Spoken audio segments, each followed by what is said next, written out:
Blood pooled around Mason Sterling's lifeless body after the notorious Wild Mustang violently threw him to the arena floor. The stunned crowd watched in disbelief as the same horse deliberately returned to his broken rider and performed an act that no animal should have understood could save a human life. Before we continue, don't forget to subscribe to the channel, like the video, and comment where in the world you're watching from. Let's go. The crowd roared as Mason Sterling entered the arena, his custom-made boots gleaming under the bright stadium lights. At 32, Mason was the epitome of success in the rodeo world. Wealthy, handsome, and with a reputation that preceded him wherever he went. His family name was synonymous with rodeo royalty, 5 generations of champions whose trophies filled an entire wing of their Texas estate. Tonight was the finals of the Grand National Rodeo, and Mason was determined to add another trophy to the Sterling collection. Unlike most riders who viewed rodeo as a calling, Mason saw it as his birthright. He had the best trainers, the finest equipment, and access to resources most competitors could only dream of. His signature white Stetson hat, a $5,000 custom piece, sat perfectly on his head as he waved to the cheering fans. The announcer's voice boomed through the speakers, introducing him as the Sterling Standard, the nickname he'd earned not just for his skills but for the golden touch he seemed to bring to everything he did. And now, ladies and gentlemen, Mason Sterling will be riding Thunderstrike, the most formidable bronc in this year's competition. This wild Mustang has bucked off every rider who's dared to mount him this season. Will Sterling be the first to conquer the unconquerable? From the holding pen, Thunderstrike watched with eyes that seemed too knowing for a mere animal. The massive black Mustang stood 17 hands high, his coat gleaming like obsidian despite the dust of the arena. There was something different about this horse, something the handlers had noticed from the day he was captured in the mountains of Nevada. Most broncs fought with blind fury, but Thunderstrike observed, calculated, and seemed to understand exactly what was happening around him. The Mustang had been captured during a controversial Bureau of Land Management roundup 3 years ago. While most of his herd had been adopted or sold, Thunderstrike's size and fierce spirit had caught the attention of rodeo scouts. Since then, he'd developed a reputation as unrideable. 27 riders had tried, and 27 had failed, many with serious injuries to show for their efforts. Mason adjusted his leather gloves, a smirk playing on his lips as he approached the chute where Thunderstrike waited. The rodeo staff looked nervous, but Mason exuded confidence. "Don't worry, boys," he said, slapping one of the handlers on the back. "This isn't my first rodeo." He laughed at his own joke, but the staff didn't join in. They'd seen what Thunderstrike could do. "Mr. Sterling," said the head handler, a weathered man named Pete who'd been working rodeos for 3 decades. "This one's different. He's not just bucking to buck. I don't know how to explain it, but he's thinking. Maybe you should consider switching mounts." Mason's smile faded, replaced by a cold stare. "Are you suggesting I can't handle him?" "No, sir." Pete backed down immediately. "Just giving you the rundown. We do that for all the riders." "Well, I'm not all riders," Mason replied, turning toward the chute. "Let's make history." As Mason climbed onto the railing, he got his first close look at Thunderstrike.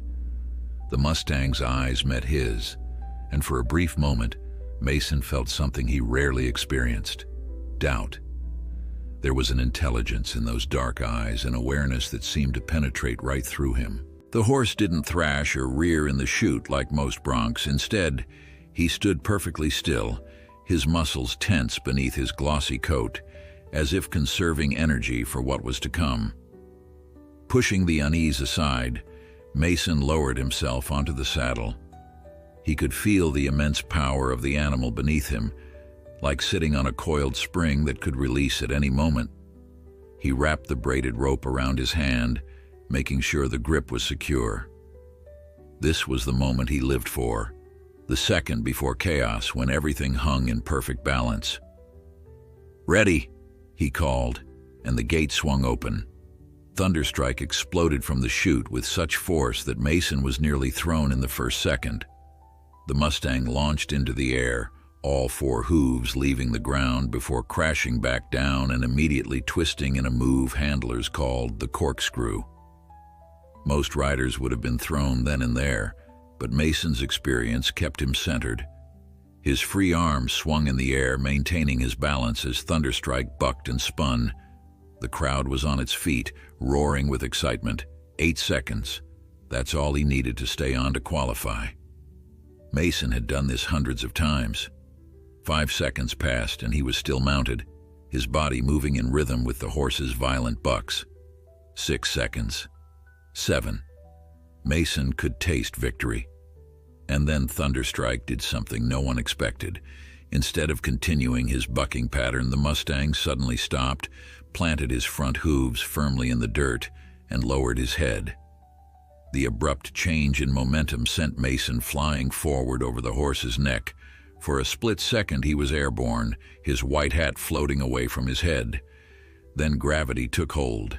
Mason Sterling, Rodeo royalty, crashed face first into the dirt of the arena.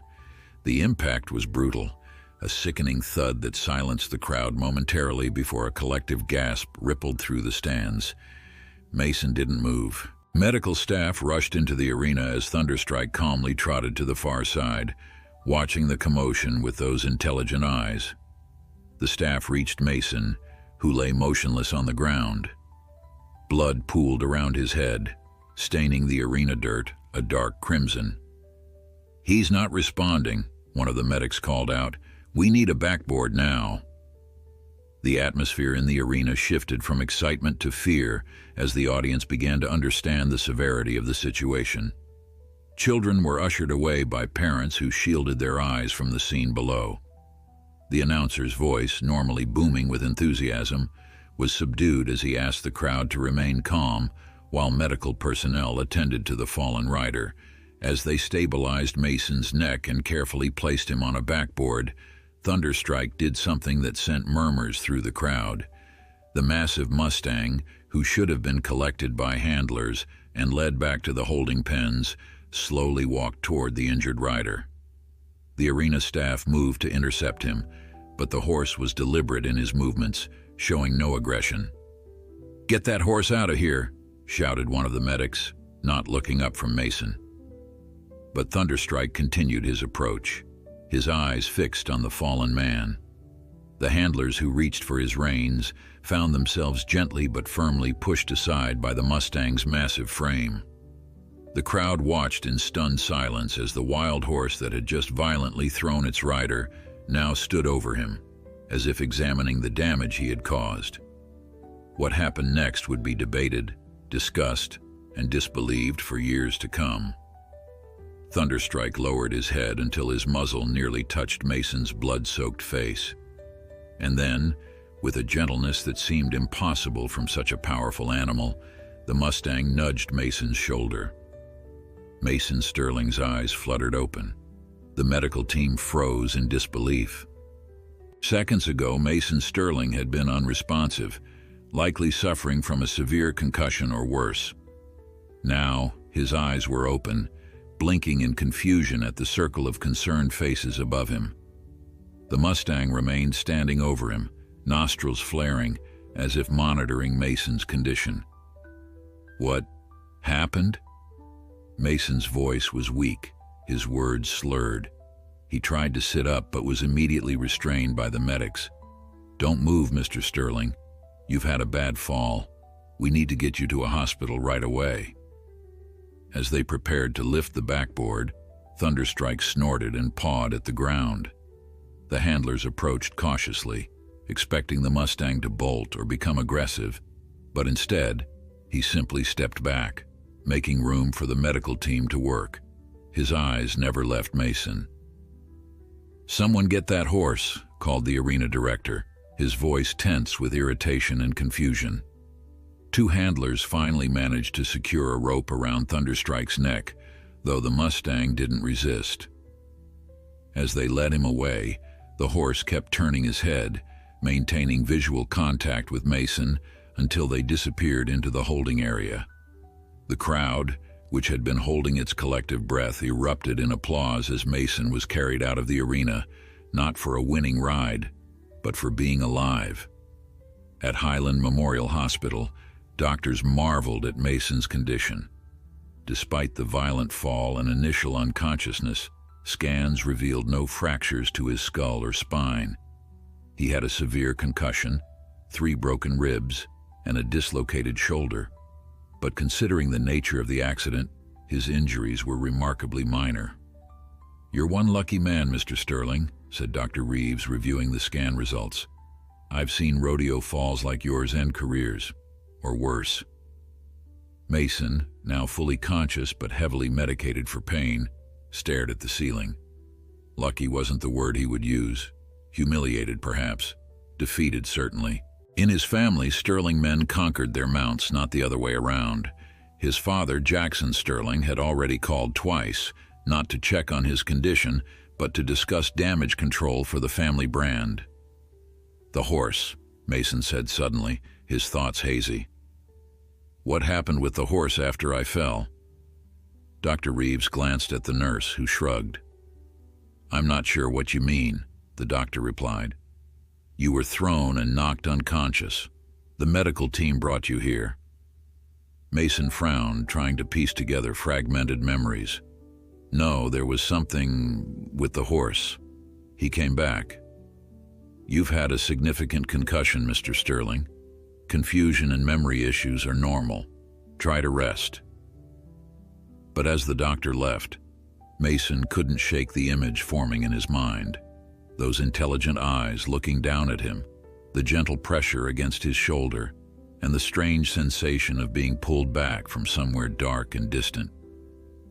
2 days later, Mason was discharged with strict instructions to rest and avoid any physical exertion for at least 6 weeks. No riding, no training, no rodeo. His father sent a private car to collect him, but didn't come himself. There was a meeting with sponsors that apparently couldn't wait. As the car pulled away from the hospital, Mason found himself asking the driver to make a detour. "Take me to the rodeo grounds," he said, his voice leaving no room for argument. "Sir, your father was very clear." "I don't care what my father said. I'm paying you now, and I'm saying take me to the rodeo grounds." The fairgrounds were mostly empty, the Grand National having concluded the previous night. A few workers dismantled stands and cleaned up trash, while rodeo staff prepared animals for transport back to their home ranches. Mason, moving gingerly with his arm in a sling, made his way to the holding pens. Pete, the head handler, spotted him first. "Mr. Sterling, should you be up and walking around?" Mason ignored the question. "Where is he? Where's Thunderstrike?" Pete's weathered face creased with concern. "He's scheduled for transport back to the Sullivan Ranch this afternoon. But sir, you really shouldn't." "I want to see him." Pete hesitated, then nodded reluctantly. "This way. But please stay outside the pen. That animal is unpredictable." They walked to the far end of the holding area, where the largest pen stood separated from the others. Inside, Thunderstrike paced restlessly, his powerful muscles rippling beneath his black coat. When Mason approached the fence, the Mustang stopped abruptly, his ears perking forward. "Everyone says I'm lucky to be alive," Mason said quietly, more to himself than to Pete. "But it wasn't luck, was it?" Pete shifted uncomfortably. "Sir?" "He came back to me after I fell." "Why would a bronc do that?" Pete removed his hat, running a hand through his thinning hair. "I've been working rodeos for 30 years, Mr. Sterling, and I've never seen anything like it. That horse should have been halfway across the arena, celebrating his victory. Instead, Pete trailed off, shaking his head. "Instead, he saved me," Mason finished. "I wouldn't go that far," Pete cautioned. "But he did something, that's for sure. The medics said you weren't breathing when they first reached you. Then that horse nudged you, and suddenly you were gasping for air. Mason stared at Thunderstrike, who had moved closer to the fence, watching him with those unnervingly intelligent eyes. What's going to happen to him now? Pete sighed. Back to Sullivan Ranch for a few months of rest, then back on the circuit. That's the life of a rodeo bronc, especially one as valuable as him. Undefeated he is. Something cold settled in Mason's stomach. He knew the circuit well, knew what happened to broncs who excelled at throwing riders. They were worked hard event after event until their bodies gave out or their spirit broke. The best ones, the ones like Thunderstrike who never lost their fight, sometimes faced years of this treatment. How much? Mason asked suddenly. I'm sorry? How much for the horse? What's Sullivan's asking price? Pete laughed, then quickly sobered when he realized Mason was serious. Mr. Sterling, Sullivan Ranch won't sell him.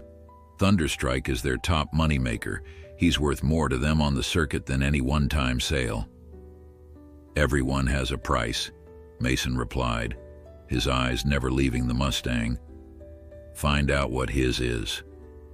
Later that evening, Mason sat in his luxury hotel suite, phone pressed to his ear, ignoring the stabbing pain from his ribs with each breath.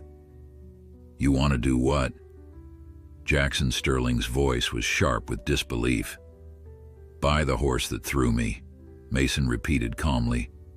Have you lost your mind along with your dignity? That beast nearly killed you, embarrassed our family name on national television, and now you want to reward it? Mason gazed out the window at the city lights below. It's not about reward, Father. It's about, I don't know. I just need to do this. Well, you can't. I've already spoken with Sullivan. They're not selling. Then offer more. This discussion is over, Mason.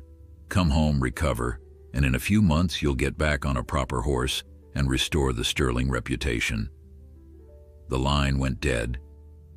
Mason set down the phone, his jaw clenched in frustration.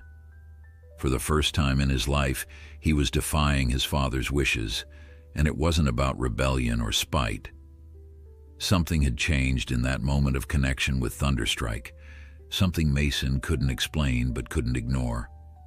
Outside, thunder rumbled across the sky, and rain began to patter against the windows. Somewhere, in a metal transport trailer or a holding pen, Thunderstrike would be listening to the same storm. Mason made a silent promise to the horse and to himself. This wasn't over. 3 weeks passed, and Mason's physical recovery progressed faster than the doctors had anticipated. The Sterling genes, his father liked to say, were built of sturdier stuff than most. But while his body healed, Mason's mind remained fixated on Thunderstrike.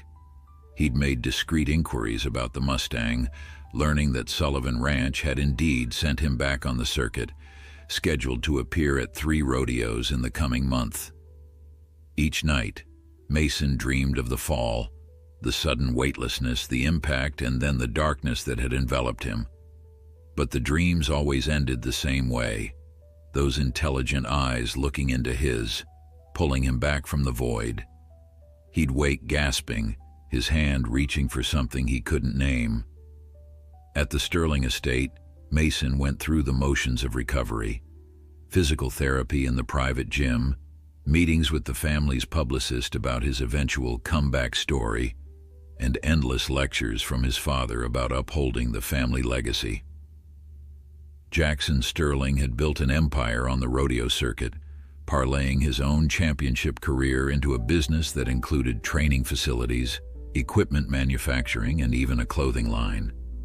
To him, Mason's accident was nothing more than a public relations setback to be managed. The narrative is simple, Jackson said during a strategy meeting in his oak-paneled office. The heir to the Sterling legacy faces adversity, shows courage in recovery, and triumphantly returns to the arena. Americans love a comeback. Mason sat silently, staring at the wall of trophies behind his father, golden cowboys and silver buckles spanning 3 generations. His own achievements were prominently displayed, each one a step in the carefully planned Sterling dynasty. "Are you even listening to me?" Jackson demanded. "I'm not coming back," Mason said quietly. The room fell silent. The publicist looked nervously between father and son, then gathered her papers. "Perhaps I should give you two a moment," she murmured, slipping out the door. Jackson leaned forward, his weathered face flushed with anger. "What did you just say?" "I'm not coming back to competition, at least not the way you're planning." Jackson laughed, a harsh sound devoid of humor. "This isn't optional, son. You're a Sterling. This is what we do." "I almost died, Dad." It was the first time Mason had said those words aloud. "I was clinically dead for nearly 40 seconds. Accidents happen in Rodeo. You get back on—" "Don't say get back on the horse," Mason interrupted. "Not when you've forbidden me from buying the one horse that actually matters." Jackson's expression hardened. "This nonsense again? You hit your head harder than the doctors thought." He stood and walked to the window, looking out over the sprawling Sterling ranch. "I've given you everything. The best trainers, the best opportunities, a legacy most riders would kill for. And this is how you repay me? By fixating on the animal that humiliated our family name?" Mason stood as well, wincing slightly at the pain in his ribs. "That horse saved my life. The doctors confirmed it. If Thunderstrike hadn't come back, if he hadn't done whatever he did, I wouldn't be standing here arguing with you. It's a horse, Mason, an animal. It didn't save you. It threw you, and then probably got curious about the commotion. You're assigning human intention to animal instinct." "You weren't there," Mason said, his voice low. "You didn't see his eyes." Jackson turned, his patience visibly fraying. "I've indulged this recovery period, given you time to get your head straight, but enough is enough. Next week you start training again. Light work, building up to your return at the Winter Classic in December." "No." The single word hung between them, a defiance that had never before existed in their relationship. Jackson's face registered shock, then fury. "As long as you live under my roof, as long as you carry the Sterling name, then maybe I don't want the Sterling name," Mason said, surprising himself with the words. "Maybe I want to be my own man for once." The slap came swiftly, Jackson's hand connecting with Mason's cheek with a crack that echoed in the office. Mason staggered back, more from surprise than pain. In 32 years, his father had never struck him. "You ungrateful!" Jackson's voice shook with rage. "Everything you have, everything you are, comes from this family. You think you can walk away? To do what? Chase after some wild horse that knocked whatever sense you had out of your skull?" Mason touched his stinging cheek, feeling a strange calm settle over him. "Yes," he said simply. "That's exactly what I'm going to do." That night, Mason packed a single suitcase. He left behind the custom gear, the Sterling-branded clothing, the gold-plated belt buckles from his victories. He took only what he had purchased with the money he'd earned himself. Precious little, he realized, for a man his age. As he walked through the grand foyer toward the front door, his mother appeared on the staircase. Claire Sterling, elegant even in her distress, descended the steps with the poise of a woman who had spent decades in the public eye as the perfect rodeo wife. "Your father told me," she said softly. "He's furious." "I know." She reached out, straightening his collar in a maternal gesture that made Mason feel like a child again. "You've never defied him before. Not like this. I've never had a reason that mattered enough." Claire studied her son's face, her eyes lingering on the red mark on his cheek. "This horse, it's that important to you?" Mason nodded, unable to articulate why it mattered so much. How could he explain the connection he'd felt in that moment between life and death, How Thunderstrike had somehow reached into the darkness and pulled him back. His mother sighed, then reached into her pocket and pressed a key into his palm. "Your grandfather's cabin in Colorado. It's been empty since he passed. Your father wanted to sell it, but I never signed the papers." She smiled sadly. "Sometimes even I don't follow all of Jackson Sterling's orders." Mason closed his fingers around the key, emotion tightening his throat. "Thank you. When you find what you're looking for," she said, "let me know you're all right." With a final embrace, Mason walked out of the Sterling estate. His Range Rover, purchased with his own winnings, was packed and waiting. As he drove down the long, tree-lined driveway, he watched the house recede in his rearview mirror. For the first time in his life, he was acting without his father's approval, without the Sterling name opening doors for him. And somehow, despite the uncertainty ahead, he felt more alive than he had in years. The Sullivan Ranch sprawled across 3,000 acres of Wyoming countryside, its reputation in rodeo circles second only to the Sterling Empire. While the Sterlings had built their legacy on riders, the Sullivans specialized in stock, breeding and training the finest bucking horses and bulls in the country. Their animals appeared in major rodeos nationwide, known for their power, consistency, and the spectacle they created in the arena. Mason parked his Range Rover on a hill overlooking the main compound, watching through binoculars as ranch hands moved between the training rings and holding pens. He had driven straight through from Texas, stopping only for fuel and coffee, his mind focused on a single purpose. Somewhere on this ranch was Thunderstrike, and Mason was determined to see him again before the Mustang was shipped out to the next rodeo. The rational part of his brain recognized the absurdity of his mission. He had walked away from his family, his inheritance, his entire life for a horse, an animal that had nearly killed him. Yet here he was, conducting surveillance on one of his father's chief business rivals like some character in a spy novel. After 2 hours of observation, Mason had a basic understanding of the ranch's routines. The prize stock, which would include Thunderstrike, were kept in the north paddocks, segregated from the other animals. Security was minimal. A few ranch hands and the natural isolation of the property were apparently deemed sufficient. As dusk fell, Mason drove down the back roads to approach from the less monitored eastern boundary. Dressed in dark clothes with a cowboy hat pulled low over his face, he slipped through a gap in the fence line and made his way toward the north paddocks. The moon was nearly full, providing enough light to navigate but also increasing the risk of being spotted. Mason kept to the shadows, moving with the careful deliberation of a man still nursing broken ribs. When he reached the holding area, he scanned the pens for Thunderstrike's distinctive silhouette. Most of the horses were dozing or quietly grazing, their forms blending together in the moonlight. Then, in the largest pen at the far end, Mason spotted him. The massive black Mustang standing alert, as if he'd been waiting. Mason approached cautiously. He had no concrete plan beyond seeing Thunderstrike again, confirming that the connection he'd felt wasn't just a product of his oxygen-deprived brain. As he neared the fence, Thunderstrike's ears swiveled toward him, and the horse turned to face him directly. "Hello again," Mason whispered. Thunderstrike snorted softly, then walked to the fence.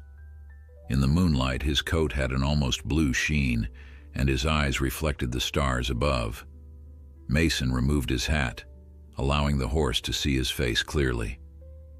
"I don't know if you remember me," he said, feeling foolish for talking to an animal, yet unable to stop himself. "I'm the guy you threw, the guy you came back for." The Mustang's ears flicked forward, his attention wholly focused on Mason. Then, to Mason's amazement, Thunderstrike lowered his head and extended his muzzle through the fence rails. The gesture seemed like an invitation, and tentatively, Mason reached out his hand. The touch of Thunderstrike's muzzle against his palm sent an electric current through Mason's body, not unpleasant, but intense and unfamiliar. He had handled horses his entire life, ridden hundreds of them, but never had he felt such an immediate connection, such a profound sense of recognition. "What did you do to me?" Mason murmured. "Why did you come back?" Thunderstrike simply held his gaze, his breath warm against Mason's skin. The moment stretched between them, a silent communion that transcended words. "Hey, who's there?"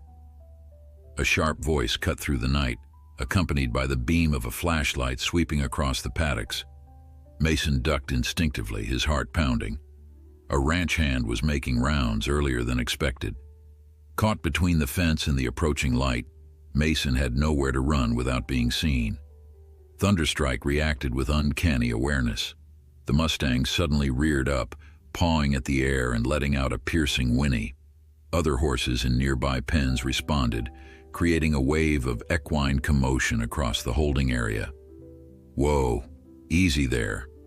The ranch hand redirected his attention to the agitated horses, his flashlight beam swinging away from where Mason crouched. "What's got into you tonight?" Using the distraction, Mason crept along the fence line and slipped behind a feed shed. From there he could see the ranch hand attempting to calm the horses, focusing particularly on Thunderstrike, who continued to pace and snort dramatically. "That damn Mustang," the man muttered. "More trouble than he's worth." Only when the ranch hand moved to the far end of the paddock area did Mason make his escape, keeping low and using the structures for cover until he reached the fence line. As he slipped back through the gap and hurried to his vehicle, he couldn't shake the conviction that Thunderstrike had created the diversion deliberately, that the horse had understood the danger and acted to protect him. The idea was preposterous, the kind of anthropomorphizing that serious horsemen ridiculed. Yet the timing had been too perfect, the behavior too specific to be coincidental. Something extraordinary had happened back there, reinforcing Mason's belief that his connection with this animal went beyond normal human-horse interaction. Dawn was breaking as Mason drove into the small town of Cody, finding a motel where he could shower and rest. As he lay on the bed, staring at the water stains on the ceiling, he thought about his next move.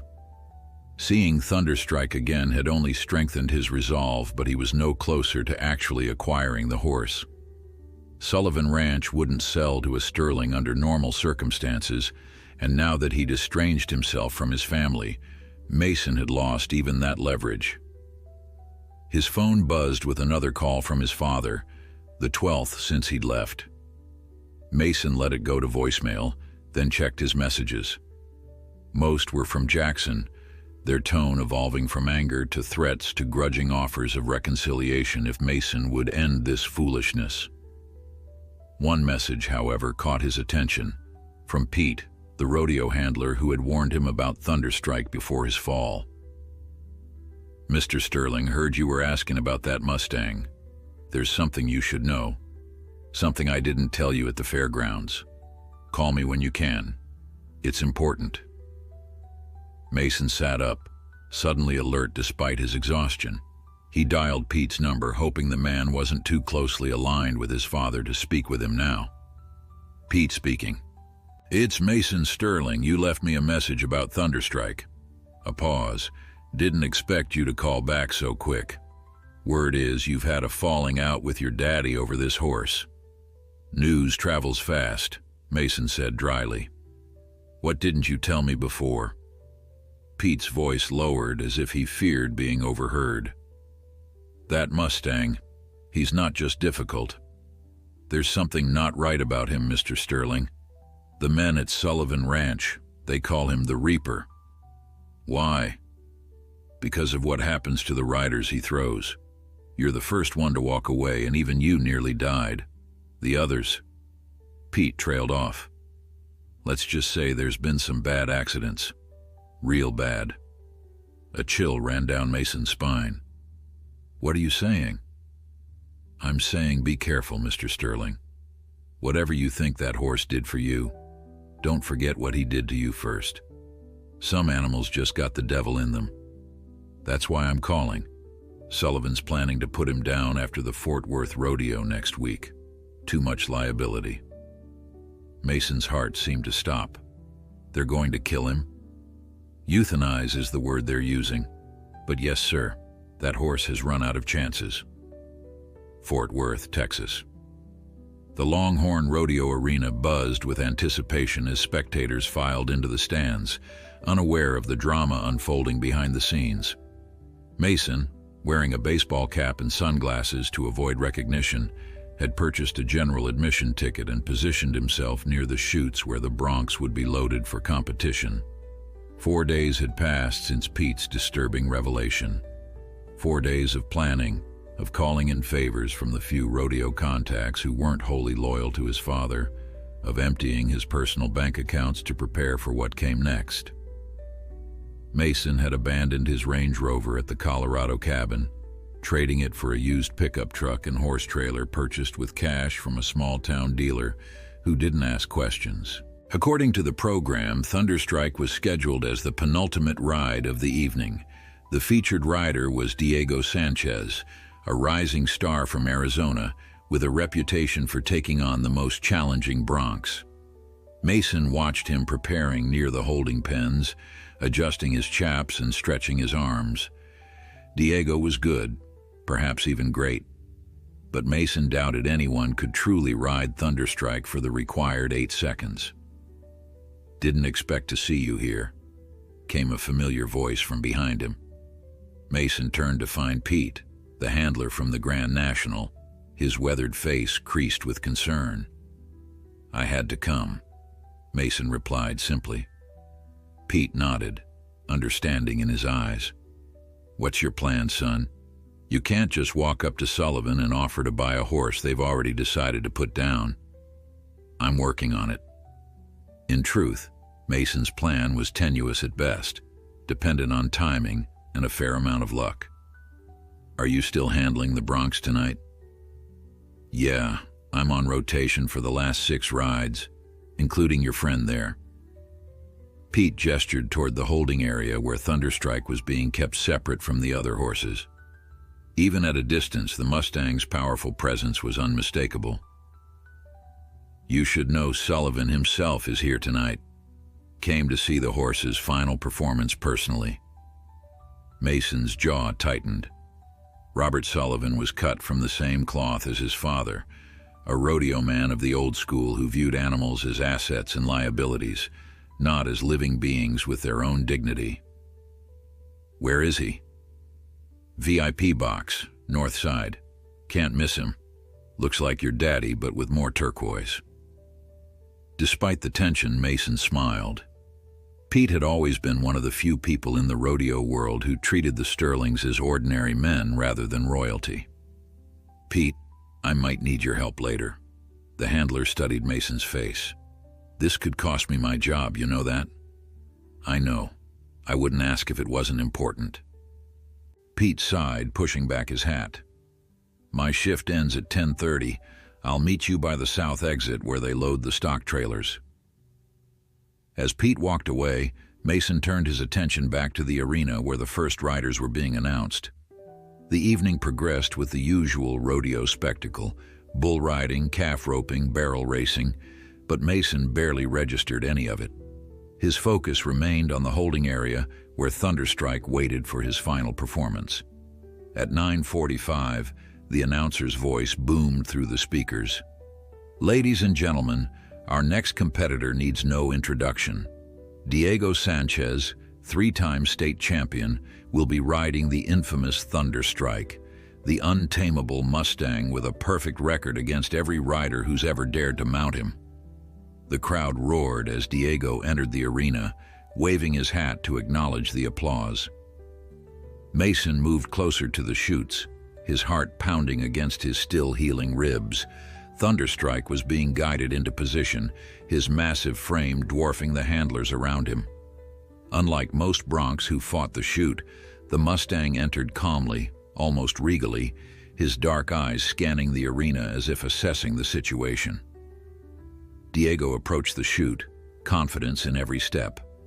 He nodded to the handlers, then swung himself into position above Thunderstrike. Mason held his breath as the rider settled onto the Mustang's back, wrapping the rope around his hand and gripping the saddle. There was a moment of perfect stillness, of anticipation so thick it seemed to suspend time itself. "Ready," Diego called. The gate swung open, and Thunderstrike exploded into the arena. The Mustang's first move was a twisting leap that would have unseated most riders immediately, but Diego adjusted with practiced skill, his free arm sweeping through the air to maintain balance. The crowd was on its feet, roaring with excitement as horse and rider battled in their ancient contest of wills. 5 seconds in, Diego was still mounted, his form nearly perfect despite Thunderstrike's powerful bucks and spins. The arena echoed with counting from the crowd. 6, 7, as the rider approached the critical 8-second mark. And then, just as he had with Mason, Thunderstrike changed tactics. The Mustang abruptly halted his bucking pattern and dropped his head low. Diego, unprepared for the sudden shift, was thrown forward. Unlike Mason's catastrophic fall, however, Diego managed to twist in midair, landing hard on his side rather than his head. The buzzer sounded just as the rider hit the dirt. 7.9 seconds, a fraction of a second shy of a qualified ride. The crowd's reaction was mixed. Groans of disappointment mingled with cheers for Diego's valiant effort. The rider himself slammed his fist into the dirt in frustration before scrambling to his feet and escaping from the arena, pride wounded, but body intact. Thunderstrike, meanwhile, trotted to the center of the arena, his posture almost triumphant. The Mustang turned slowly, facing each section of the stands as if acknowledging the spectators. It was behavior so unusual for a bronc that the announcer commented on it. "Would you look at that, folks? Thunderstrike taking a victory lap. Never seen anything like it in all my years of rodeo." Mason watched in awe, recognizing the intelligence behind the horse's actions. This wasn't random behavior. Thunderstrike was performing, aware of his audience and his role in the spectacle. As the pickup riders approached to escort the Mustang back to the holding pens, Mason slipped away from the chutes and made his way toward the south exit. The night air was cool against his face as he waited in the shadows beside his borrowed truck and trailer. 20 minutes passed, then 30. Mason checked his watch nervously. If Pete had changed his mind or been delayed, the entire plan would fall apart. Finally, at 10:45, the handler appeared, looking furtively over his shoulder as he approached. "Sullivan's having drinks with the sponsors," Pete said without preamble. "The vet's scheduled to come tomorrow morning at 6. Once that Mustang is back in his trailer, they're taking him directly to the holding facility for the night." Mason nodded, his resolve hardening. "Where will they park him?" "East lot, near the maintenance sheds. Only one security guard patrols that area on the hour." Pete hesitated. "What you're thinking of doing, it's not just job-losing trouble, it's jail time." "I know. And even if you somehow pull it off, where would you take him? That horse is too recognizable. Your daddy and Sullivan both would hunt you to the ends of the earth." Mason had considered this problem extensively. "I have a place in mind, somewhere neither of them would think to look." Pete studied him for a long moment, then reached into his pocket and pulled out a key. "Stock trailer number 7. Electronic lock. This will override it. Security code for the east gate is 5529. He pressed the key into Mason's palm. "I never saw you, never spoke to you, and know nothing about any of this." "Thank you," Mason said, gripping the older man's shoulder. "I won't forget this." As Pete walked away, disappearing into the darkness beyond the arena lights, Mason took a deep breath. In a few hours, he would either be on the road with Thunderstrike or in handcuffs. There was no middle ground, no turning back. For a man who had spent his entire life following a predetermined path, the uncertainty should have been terrifying. Instead, Mason felt an exhilarating clarity. For the first time, he was acting on his own convictions, following his own instincts rather than his father's expectations. Whatever happened next, at least this choice was truly his. The east lot of the Longhorn Rodeo Arena was dimly lit and nearly deserted at 1:30 a.m. Most of the rodeo personnel had departed hours ago, leaving only the night security guard who, as Pete had predicted, made his rounds on the hour. Mason had watched from the shadows as the man passed through at one, flashlight beam sweeping casually across the parked trailers before he disappeared back into the main building for coffee and warmth. 7 stock trailers were lined up in the far corner of the lot, and in the third one, number 7, according to the small painted numeral on its side, Thunderstrike waited for morning and his appointment with the veterinarian's needle. Mason approached cautiously, every sense alert for unexpected movement or sound. The trailer was a standard aluminum Sullivan Ranch transport, designed to carry 2 horses in separate compartments. A small security camera was mounted above the door, but Pete had assured him it was just for show. Budget cuts had left the monitoring system non-functional for months. Mason reached the trailer and placed his hand flat against the cool metal exterior. "I'm here," he whispered, unsure if Thunderstrike could hear him through the walls. "I'm going to get you out." Using Pete's key, he deactivated the electronic lock on the trailer door. It disengaged with a soft click that seemed deafening in the night silence.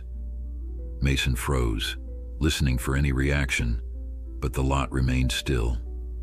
Slowly, he swung the door open, wincing at the slight creak of the hinges.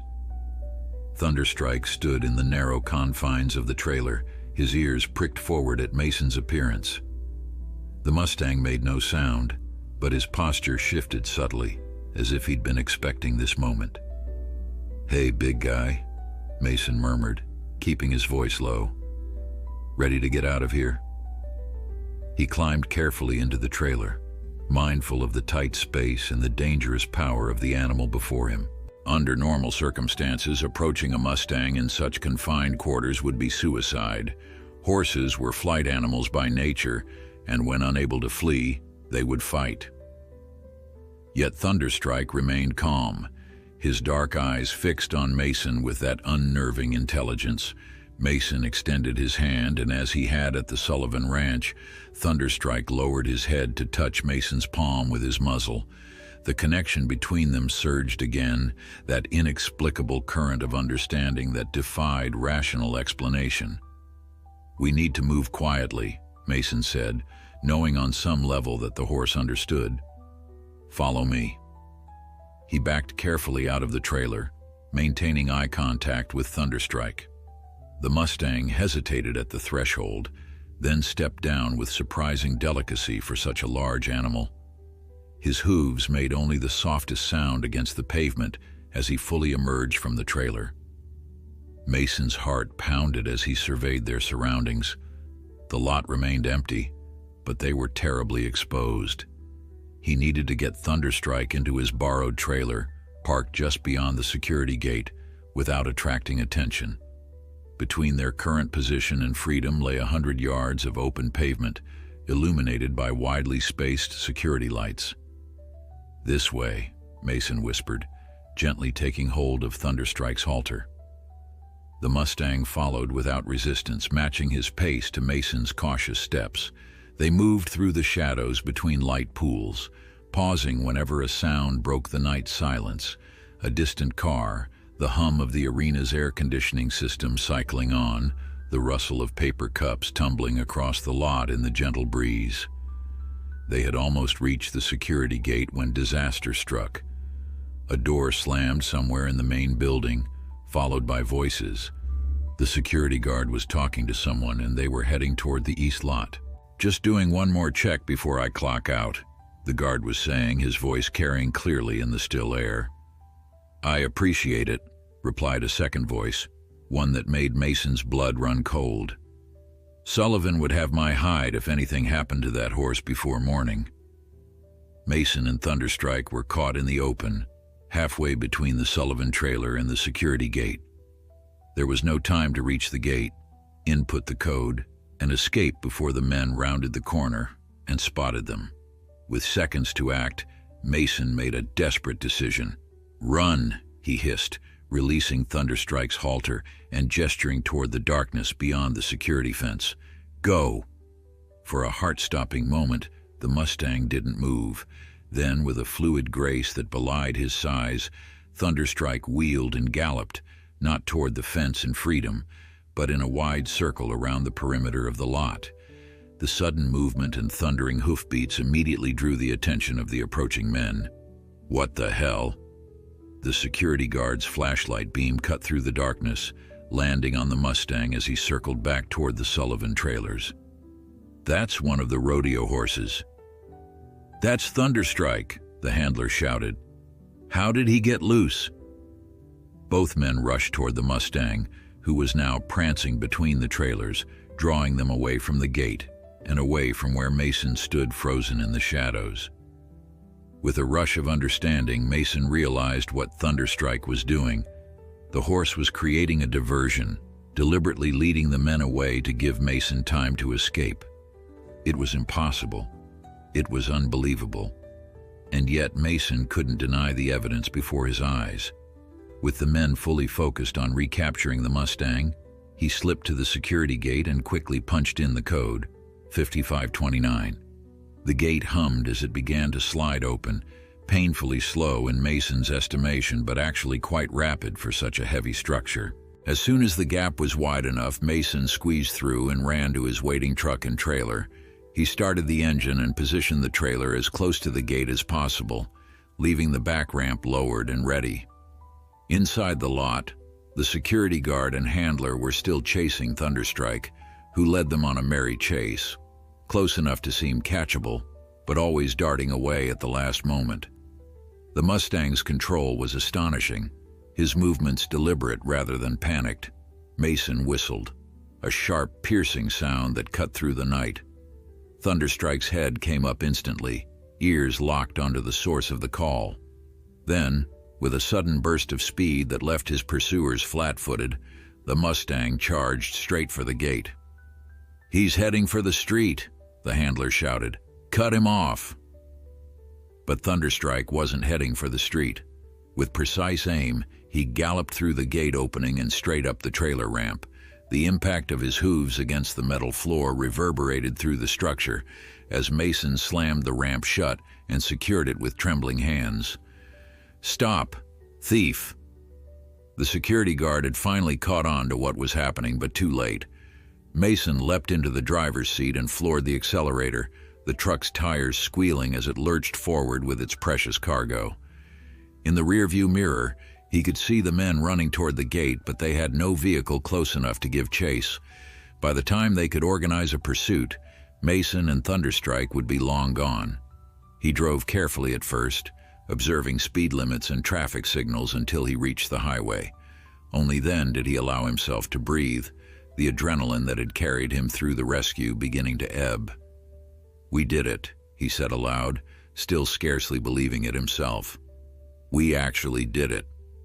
From the trailer came a single, soft nicker, as if in agreement. Mason headed west, following the route he had mapped out days earlier. They would drive through the night, switching to back roads where surveillance cameras were sparse, making their way toward the one place Mason believed they would be safe, at least temporarily. As the lights of Fort Worth receded behind them, Mason knew there was no going back.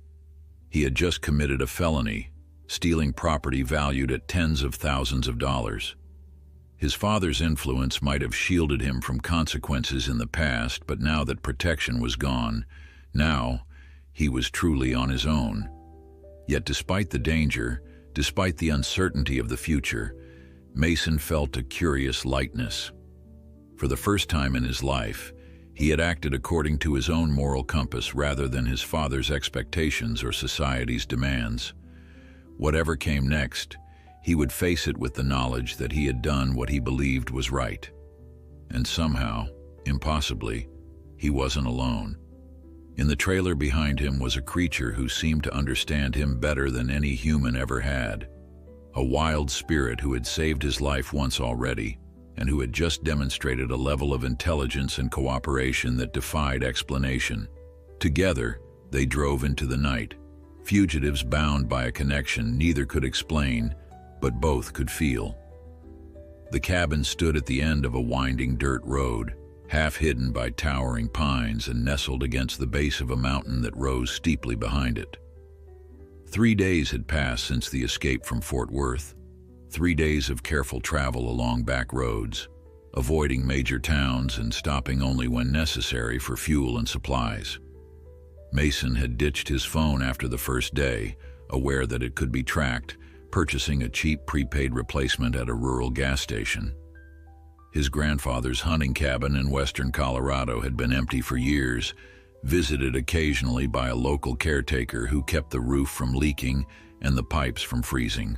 It was rustic but solid, with a small corral behind it that had once housed pack horses for hunting expeditions. A stream ran nearby, providing fresh water, and the nearest neighbor was 5 miles down the mountain. As Mason unlocked the cabin door, he reflected on the strange journey that had brought him here. A month ago, he had been Mason Sterling, rodeo champion and heir to the Sterling Empire, his future as predetermined as the changing of seasons. Now he was essentially a fugitive, having stolen a horse valued at nearly $100,000, not to mention the scandal of a Sterling taking property from a Sullivan. Inside, the cabin was dusty, but otherwise well-maintained. Simple furniture, a stone fireplace, a kitchenette with propane-powered appliances, and 2 small bedrooms made up the entire space. Mason set down his duffel bag and returned to the trailer, where Thunderstrike waited patiently. "Welcome to your new home," Mason said as he lowered the ramp. "At least for now." The Mustang descended with dignified steps, his head high as he surveyed his surroundings. The mountain air was crisp and clear, carrying the scent of pine and distant snow. Thunderstrike's nostrils flared as he took it all in, his powerful body relaxed rather than tense. Mason led him to the corral, which needed some repair but was sturdy enough to serve as a temporary enclosure.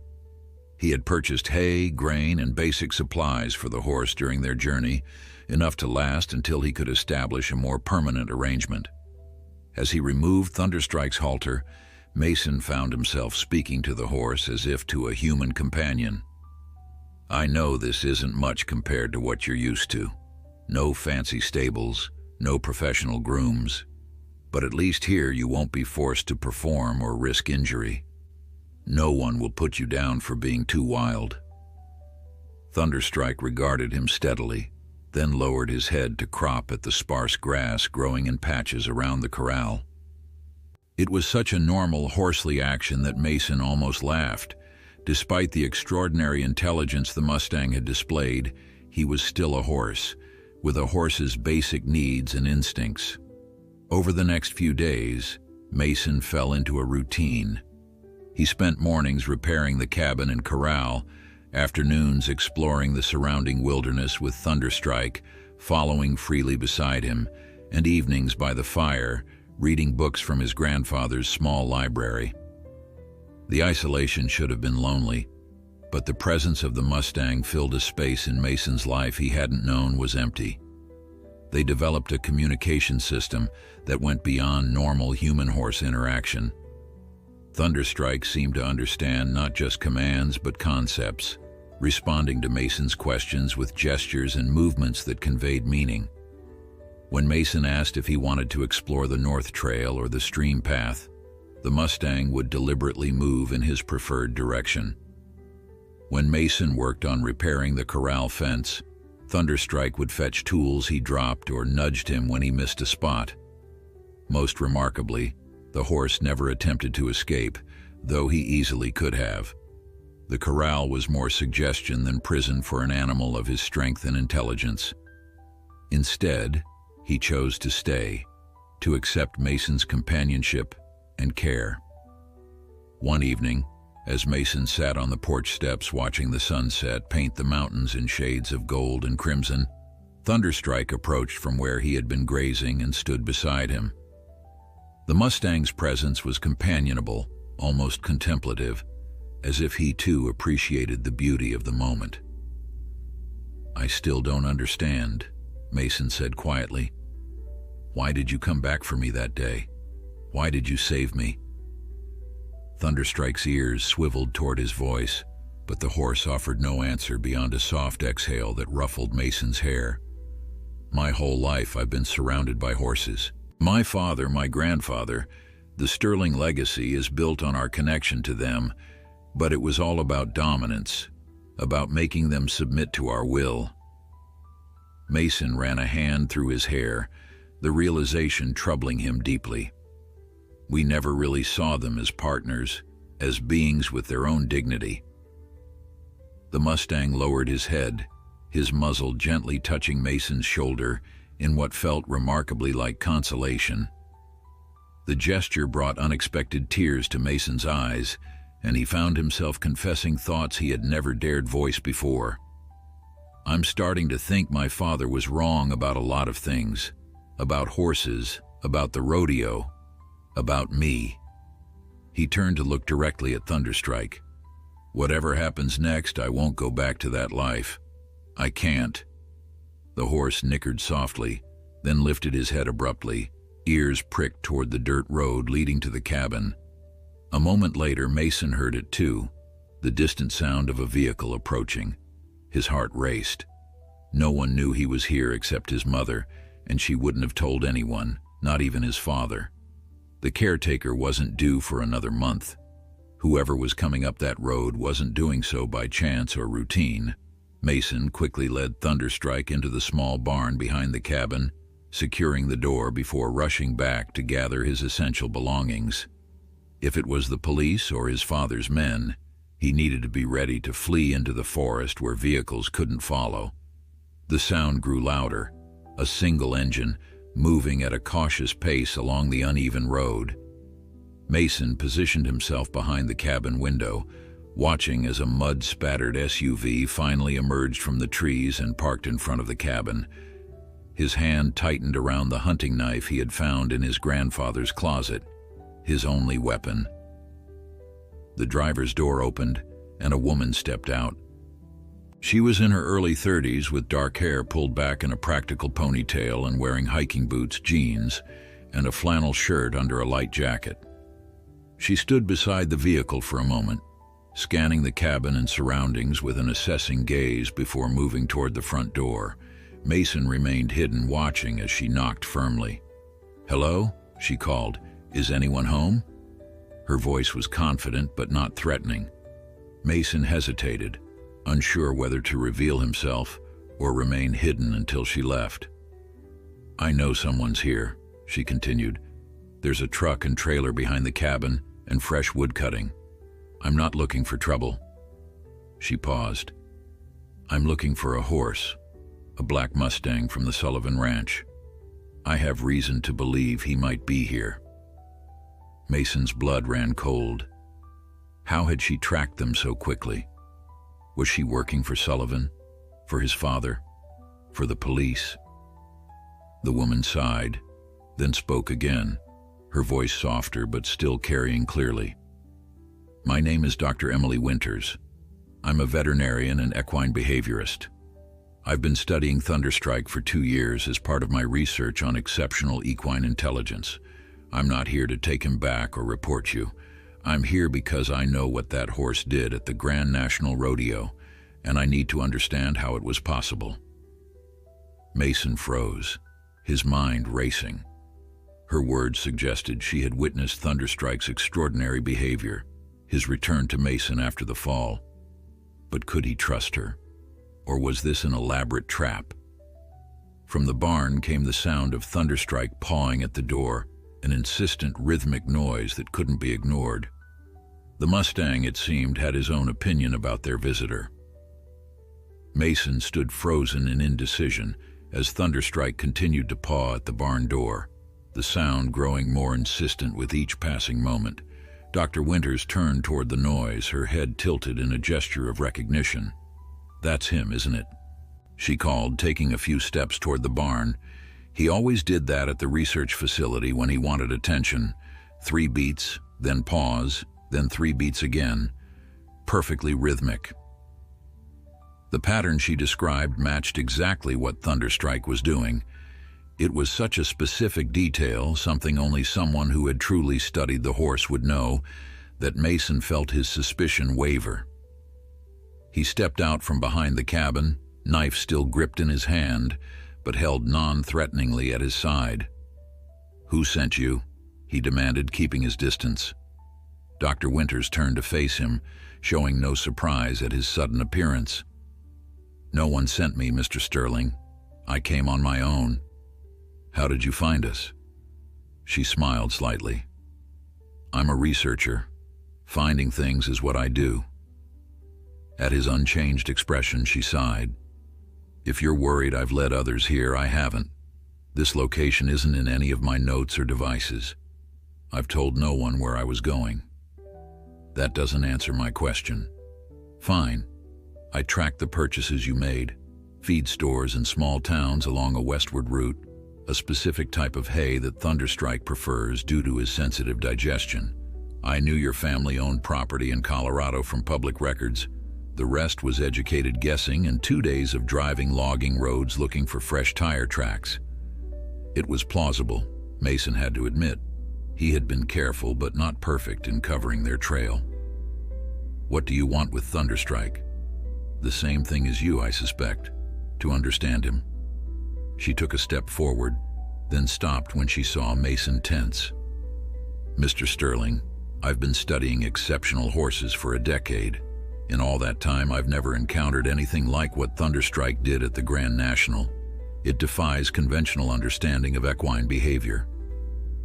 From the barn, the pawing had stopped, replaced by a soft nickering that sounded almost like impatience. "He saved my life," Mason said, the words emerging before he could consider them. "Yes," Dr. Winters nodded. "That's exactly what he did. But how did he know you needed saving? How did he understand what to do? These aren't normal horse behaviors. They represent a level of cognitive processing and empathetic response that we've never documented in equines." Her enthusiasm seemed genuine, her interest academic rather than mercenary. Still, Mason hesitated. The past weeks had taught him caution. "May I see him?" she asked, gesturing toward the barn. "Just to observe. I promise I'm not here to interfere or take him away." Mason considered his options. If she had wanted to bring authorities, she could have arrived with them already, and Thunderstrike himself seemed eager for her presence, which carried significant weight given the Mustang's demonstrated judgment. "All right," he said finally, lowering the knife. "But I'll be watching you." He led her to the barn and unlatched the door. Thunderstrike emerged immediately, his ears forward and posture alert, but relaxed. He approached Dr. Winters without hesitation, stopping a few feet away and regarding her with that intelligent gaze that had so captivated Mason. "Hello, old friend," she said softly, extending her hand palm up. "It's good to see you again." Thunderstrike stretched his neck forward, nostrils flaring as he took in her scent. Then, to Mason's surprise, the Mustang stepped closer and gently pressed his forehead against her shoulder in what appeared to be a gesture of recognition and trust. "You really do know him," Mason said, his last doubts fading. "For 2 years, I was granted access to study him at Sullivan Ranch between his rodeo appearances. I was conducting research on equine cognitive abilities, and Thunderstrike showed such remarkable aptitude that he became the primary focus of my work." She stroked the horse's neck with obvious affection. "Then Sullivan cut my access. Said the horse was becoming too humanized and less effective as a bucking bronc. That was 6 months ago." Mason gestured toward the cabin. "Come inside. I think we have a lot to talk about." Over coffee at the small kitchen table, Dr. Winters, "Call me Emily," she insisted, shared what she knew about Thunderstrike's history. The Mustang had been captured during a BLM roundup in Nevada, part of a small band that had managed to evade previous gathering attempts for years. The range manager told me something interesting, Emily said, warming her hands around her mug. He said that band was different from others they'd encountered. More organized, more strategic in their movements. They seemed to post sentries who would alert the group to approaching helicopters, giving them time to find cover in canyons where the aircraft couldn't easily follow. "You're saying they were smarter than average?" Mason asked. "I'm saying they showed signs of exceptional problem-solving abilities and social organization. Most Mustang bands operate on instinct and learned behaviors, but this group displayed what appeared to be adaptive reasoning." "And Thunderstrike was part of this band?" Emily nodded. He was young but already showing leadership qualities. After capture, most of the band was adopted out or sent to holding facilities. But Thunderstrike caught the attention of rodeo scouts because of his size and spirit. Sullivan purchased him, intending to make him a star bucking bronc. "Which he became," Mason noted. "The Reaper." "Yes, though I hate that nickname. It suggests malice, when what I observed was something much more complex." Emily leaned forward, her expression intense. "Thunderstrike doesn't buck to hurt riders. He does it with precision, with calculation. It's like he's solving a physics problem each time, determining exactly how to move to dislodge the rider." "But what happened with me was different," Mason said quietly. "He threw me, yes, but then he came back. Why?" Emily's eyes lit with excitement. "That's the question that brought me here. Nothing in conventional equine behavior explains it. Horses don't typically show concern for humans outside their established herd. They certainly don't perform what amounts to emergency intervention." "You think he considers me part of his herd?" "It's more than that." Emily shook her head. "From what I've pieced together from witness accounts and the video footage, Thunderstrike recognized that you were in distress, possibly dying, and deliberately took action to help you. That suggests not just recognition of your condition, but understanding of what needed to be done to address it." Mason recalled the moment, the darkness that had enveloped him after the fall, the sense of slipping away, and then the gentle pressure that had somehow pulled him back. It felt like he was calling me back somehow. There are documented cases of animals exhibiting what we might call emergent empathy, behaviors that go beyond their normal instinctual responses. But this, Emily gestured expressively, this is something I've never seen before. "So what do you want?" Mason asked directly. "To study him? Write papers about him? Turn him into a laboratory subject?" Emily's expression softened. "I want to understand him, yes, but not at the cost of his freedom or dignity. What you did, rescuing him from Sullivan, I would have done the same if I could have." Outside, the sun had set fully, leaving the cabin in darkness except for the warm glow of a kerosene lamp. Thunderstrike's occasional movements could be heard from the corral where he had returned to graze. "I'd like to stay for a while," Emily said, her voice tentative for the first time. "To observe him, to document his behaviors. Not for Sullivan or for academic glory, but because I believe Thunderstrike represents something important, a glimpse into capabilities we never imagined horses could possess." Mason considered her request. His instinct was still to protect Thunderstrike, to keep him hidden from the world that had exploited and nearly destroyed him. But there was a sincerity in Emily's passion, a respect for the Mustang as a being rather than a commodity.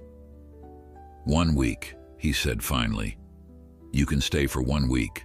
After that, we'll see." Emily smiled, relief and excitement mingling in her expression. 1 week is a good start. Thank you." As if aware of the agreement that had been reached, Thunderstrike nickered softly from outside, the sound carrying through the cabin walls like a gentle note of approval. 1 week stretched into 2, then 3. Mason's initial caution gradually gave way to respect as he observed Emily's methods and approach. Unlike the handlers and trainers he had known throughout his life, she never attempted to impose her will on Thunderstrike. Instead, she created opportunities for the Mustang to demonstrate his abilities on his own terms, documenting his responses with meticulous notes and occasional photographs. The small cabin developed an unexpected domesticity, with Mason and Emily falling into comfortable routines. Mornings began with coffee on the porch, watching as Thunderstrike grazed in the meadow beyond the corral, a boundary he now ignored with Mason's blessing, but never strayed far from. Emily would spend the day conducting various exercises with the Mustang, while Mason continued his work repairing and improving the cabin and its surroundings. In the evenings, they would share meals and conversation by the fire, discussing Emily's observations and theories. Mason found himself increasingly fascinated not just by Thunderstrike, but by Emily herself. Her intelligence, her passion for her work, and her genuine concern for animals' welfare. "I never thought I'd see a Sterling so interested in horse psychology," she teased one evening as they sat before the fire. "Your family's reputation in the rodeo world is more about domination than understanding." Mason winced slightly but couldn't disagree.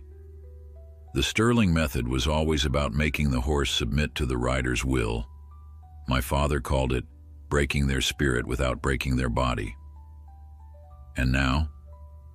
Now I think we've been wrong all along. Mason stared into the flames, his expression thoughtful. "Not just my family, but the entire approach. We never stopped to consider that there might be another way, a partnership rather than a hierarchy."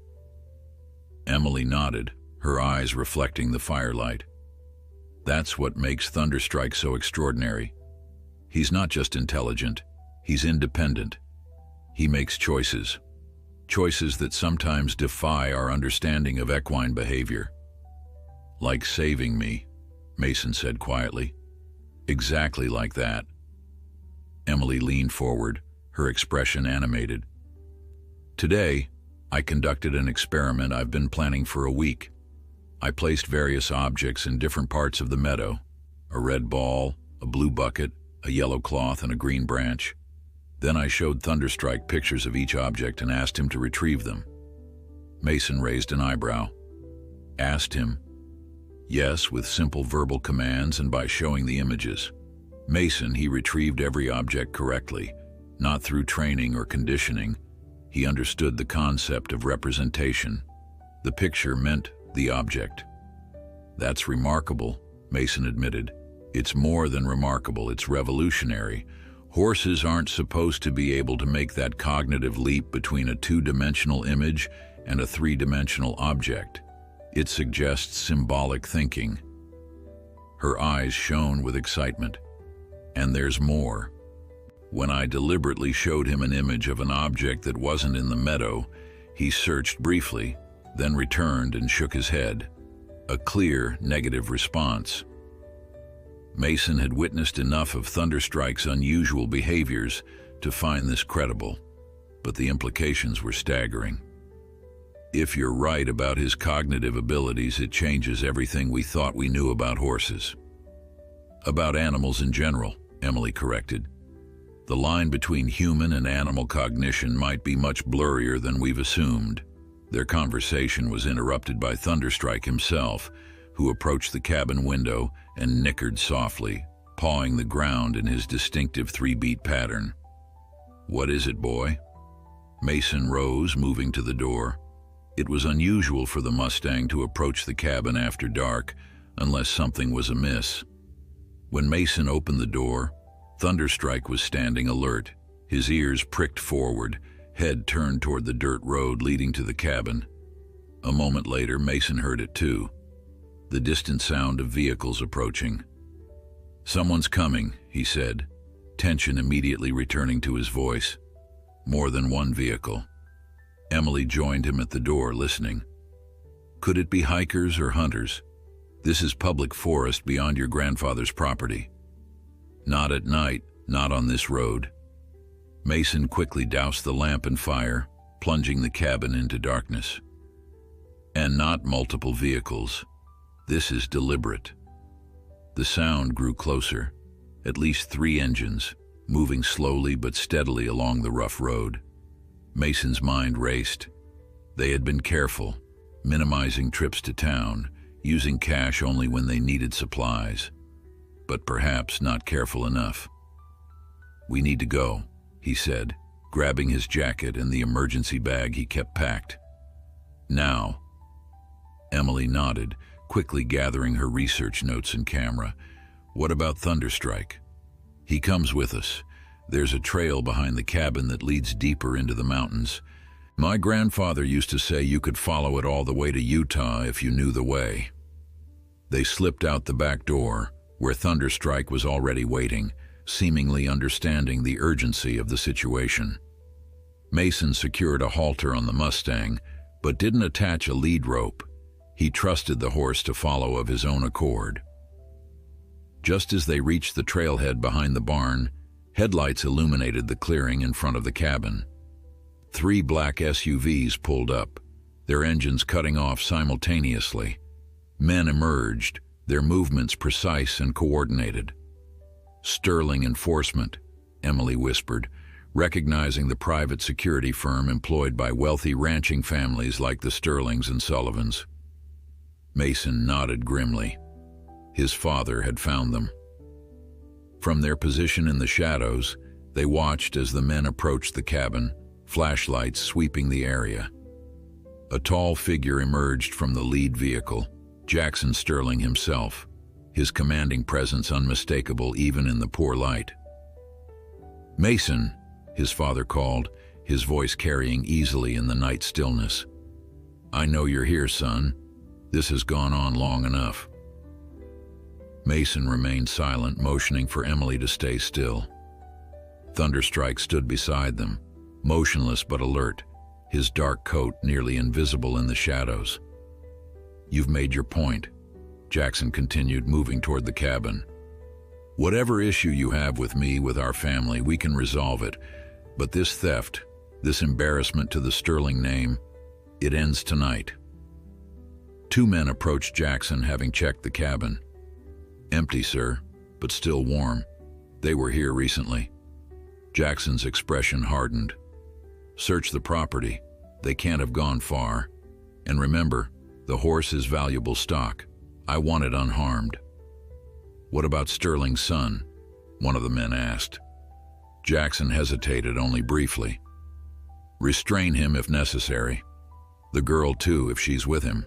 But I want my son and that horse back tonight, whatever it takes." The cold calculation in his father's voice confirmed what Mason had always suspected.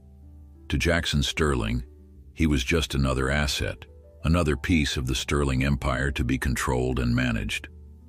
"They're going to find the trail soon," Emily whispered. "It's too obvious." She was right. Already, men with flashlights were spreading out, searching the perimeter of the clearing. It would only be minutes before they discovered the path behind the barn. As if sensing their dilemma, Thunderstrike suddenly stepped forward, moving deliberately into a small patch of moonlight. His coat gleamed silver black, momentarily drawing the attention of the nearest searcher. "There, by the trees," the man shouted, pointing his flashlight toward the Mustang. Thunderstrike waited until all eyes were upon him, then bolted, not toward the mountain trail where Mason and Emily hid, but in the opposite direction toward the road and the parked vehicles. "The horse! Get the horse!" Jackson bellowed. Chaos erupted as the men charged after Thunderstrike, who led them on a spectacular chase around the clearing, always just out of reach, drawing them further from the mountain trail with each passing second. "He's creating a diversion," Emily breathed, amazement in her voice. "Again?" Mason nodded, a lump in his throat.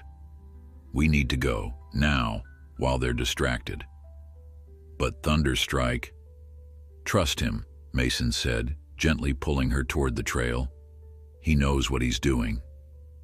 With a last glance at the magnificent animal who was risking his freedom for theirs, they slipped into the darkness of the forest, the sounds of the pursuit fading behind them. Through the night, Mason and Emily climbed higher into the mountains, following the narrow trail by moonlight. The air grew colder as they ascended, but neither suggested stopping. Behind them, the sounds of pursuit had faded entirely, but the memory of Thunderstrike's sacrifice drove them forward, each step putting more distance between themselves and those who would separate them from the remarkable Mustang. "He knew exactly what he was doing," Emily said as they paused to rest at dawn, finding shelter in a small outcropping of rock. "He made a deliberate choice to create that diversion." Mason nodded, his expression a mixture of pride and sorrow. "He's done it twice now, once at the rodeo grounds and again tonight, both times to help us escape." "Do you think they'll catch him?" The question hung between them, too painful to consider but impossible to ignore. Mason stared at the lightening horizon, where pink and gold streaks were beginning to push back the darkness. "I don't know," he admitted finally. "My father's men are good at what they do, but Thunderstrike, he's something else entirely." They continued their journey through the day, following the trail higher into the mountains until they reached a small hunting lodge that Mason remembered visiting with his grandfather as a child. It was even more primitive than the cabin, just a single room with a wood stove and basic supplies, but it would provide shelter while they decided their next move. "What will your father do with Thunderstrike if he catches him?" Emily asked that evening as they sat before the small stove, its warmth a poor substitute for the comfortable fire they had enjoyed at the cabin. Mason's jaw tightened. "Best case, return him to Sullivan Ranch with a substantial compensation payment. Worst case..." He couldn't finish the thought. Emily reached out, her hand covering his. "Thunderstrike is too valuable to destroy out of spite. Your father is a businessman above all else." "You don't know Jackson Sterling," Mason replied, but he didn't pull his hand away. "His pride matters more than profit, and I've embarrassed him publicly, stolen from his chief competitor, abandoned the family business." They fell silent, each lost in their own thoughts about the magnificent animal who had shown them something beyond ordinary understanding. A glimpse of what might be possible when humans recognized and respected the intelligence and agency of the creatures with whom they shared the world.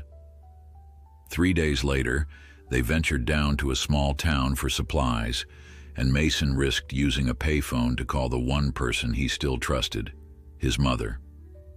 "Mason?" Claire Sterling's voice was tense with worry. "Are you all right? Where are you?" "I'm safe, Mom. I can't tell you where. Is he listening?" "No, he's in Cheyenne for a meeting." "Mason, what's happening? Your father is beside himself." Mason doubted that. Jackson Sterling didn't experience emotions like ordinary people, but he appreciated his mother's attempt to soften the situation.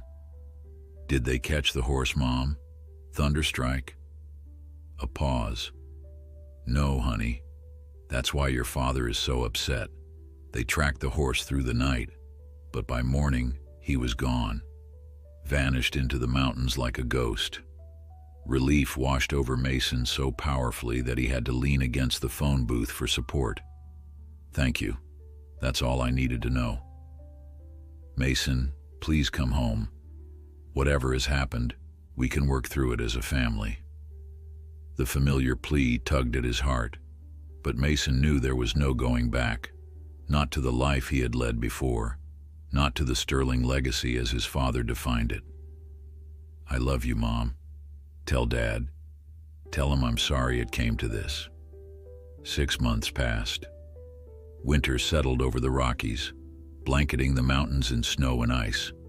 Mason and Emily had moved on from the hunting lodge, traveling west and then north, eventually crossing into Canada where the Sterling name carried less weight. They found work at a small equine therapy ranch outside Vancouver, where Emily's expertise with horses and Mason's lifetime of handling experience made them valuable additions to the staff. Their relationship had deepened during their time on the run, a partnership forged in adversity and strengthened by shared purpose. They rarely spoke of Thunderstrike, though the Mustang's memory was a constant presence in their lives. In Emily's ongoing research into equine cognition, in Mason's gentle approach to the therapy horses, in the silent understanding that had passed between them that they would never again view animals as mere tools or commodities. News from the States reached them occasionally. Jackson Sterling had publicly disowned his son, announcing that the Sterling legacy would pass to a cousin who had shown proper respect for family traditions. Sullivan Ranch had placed a substantial bounty on information leading to Thunderstrike's recovery, but despite numerous reported sightings across 3 states, the Mustang remained at large. Then one morning in early spring, Mason stepped onto the porch of their small cabin on the Therapy Ranch property and found hoofprints in the mud, large, distinctive prints that he would have recognized anywhere. His heart pounding, he followed the trail to the far edge of the property where the ranch land met the wilderness of the Canadian forests. There, standing in a shaft of early morning sunlight, was Thunderstrike. The Mustang looked different. His coat was longer and slightly shaggy, his frame leaner but still powerful. But his eyes were the same, filled with that uncanny intelligence that had changed Mason's life irrevocably. "Emily," Mason called, his voice breaking with emotion. "Emily, come quickly." She emerged from the cabin, freezing in disbelief when she saw the Mustang. How is this possible? We're more than 1,000 miles from Colorado." Mason shook his head in wonder. "I don't know. I don't think we'll ever fully understand him." They approached slowly, giving Thunderstrike space to retreat if he chose.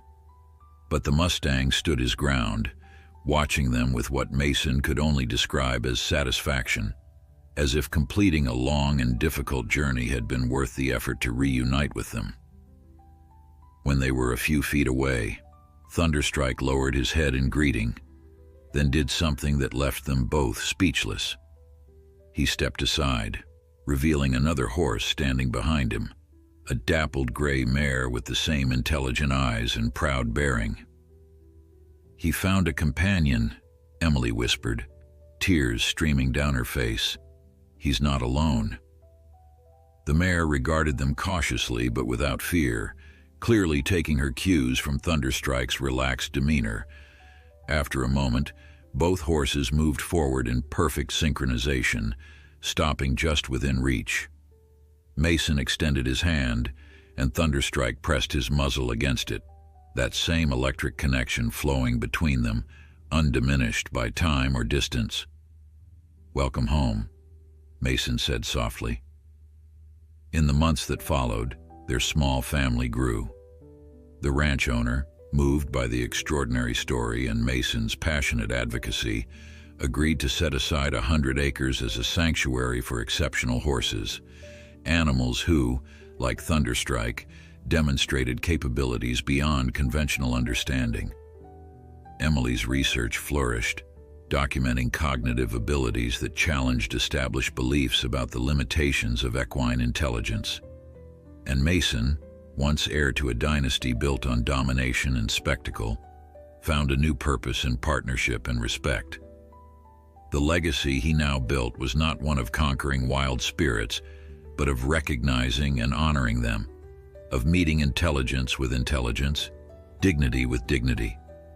Thunderstrike remained free, coming and going as he pleased, sometimes disappearing into the wilderness for days with his mare companion, but always returning to the humans who had recognized in him something beyond ordinary understanding.